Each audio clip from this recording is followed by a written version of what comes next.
关于香港昨天的这个大抓捕，那么国际社会跟台湾这个同步关切。我们对于昨天港方分路突击、大肆拘捕香港民主人士，我方跟国际社会同感震惊，并谴责任何压迫民主人权的恶霸行径。港版国安法动辄以颠覆国家政权罪名打击民主人士，不仅凸显香港基本法对港人权益的保障形同具文，其恶行恶状更使香港由东方明珠变成触目惊心的东方炼狱。如果香港的民主自由持续沦丧，并影响其国际金融中心的地位，我想这个对中国大陆半点好处都没有，而且也坐实了中共背信毁诺的本质。相关方面应审慎收敛，否则终遭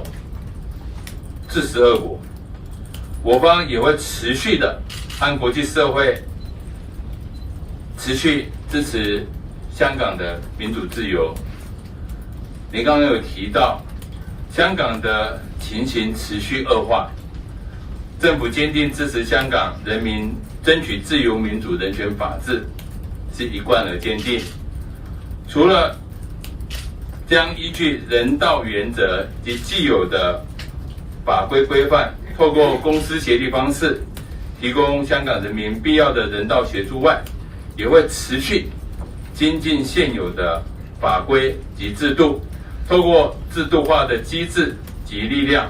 给予香港人最实际的支持与帮助。政府也会持续密注港版国安法实施的状况，港澳最新的情势发展，中共与港府的作为，昨天有关的网传我们驻港的办事处官员在香港遭拘捕，我们要特别澄清，这不是事实。我们的驻港办事处仍然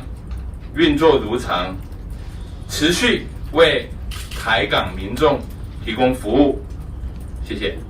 你有话想说却苦无发声的管道吗？你对事情有不同的见解却无人倾诉吗？年轻学子们站出来说出你们的想法，让我们听听年轻人的心声。闹辩风向强力征求学生辨识，只要你敢说，我们就敢要。赶紧拍摄影片，然后发送到我们以下的信箱，就会有专人跟你联系。